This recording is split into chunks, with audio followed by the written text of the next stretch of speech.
പല പല സബ്ജക്ട്സിൽ കുട്ടി കുട്ടി പ്രൊജക്ട്സ് ചെയ്ത ആൾക്കാർ. ഇവരുടെ വർക്ക് എല്ലാം ചിലപ്പം they may not be revolutionary, അവരുടെ പ്രോജക്ട്സ് എല്ലാം ചെറിയ വർക്കുകളാണ്. But still I would say അവർക്കൊരു സയൻറ്റിഫിക് ടെമ്പർ ഉണ്ടാക്കാനുള്ള ഒരു വലിയ ഓപ്പർച്യൂണിറ്റീൻ്റെ ഒരു തുടക്കമാണിത്. അതെല്ലാ സ്ഥലങ്ങളും കിട്ടിയെന്നിരിക്കില്ല. അപ്പം സാറിനെയും ഈ ഒരു സ്കൂളിനെയും ഞാൻ അതിന് പ്രത്യേകിച്ച് കൺഗ്രാജുലേറ്റ് ചെയ്യാണ്. ഇതിൻ്റെ ഒരു വാല്യൂ കുട്ടികൾക്ക് ഇപ്പം മനസ്സിലാവുണ്ടോ എന്നുള്ളതും I am not very sure. But later on ഒരു പോയിന്റിൽ ചിലപ്പോൾ നിങ്ങൾ റിയലൈസ് ചെയ്യും, ഒരു തിരിഞ്ഞു നോക്കുമ്പോൾ സയൻറ്റിഫിക് ടെമ്പറിൽ കാര്യങ്ങളെ നോക്കിക്കാണാനുള്ള ആ ഒരു ലെൻസ് നിങ്ങൾക്ക് കിട്ടിയത് ഈ ഒരു സ്കൂളിൽ നിന്നാണെന്നുള്ളത്.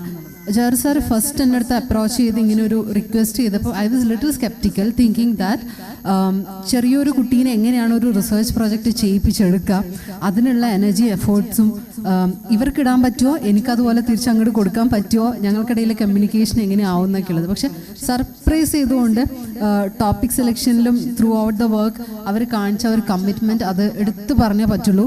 PG സ്റ്റുഡൻസിനെ ഗൈഡ് ചെയ്യുന്നൊരു സൂപ്പർവൈസർ എന്നുള്ള നിലയിൽ എനിക്ക് ആക്ച്വലി അത് പ്രത്യേകമായിട്ട് പറയണമെന്ന് തോന്നി. അതുപോലെ ഇവിടെ എല്ലാ പാരൻസും ഒരുപാട് എഫേർട്ട് എടുത്തിടണം. അമ്മാൻ്റെ പാരൻസിനെ മാത്രമേ എനിക്ക് അറിയുള്ളൂ.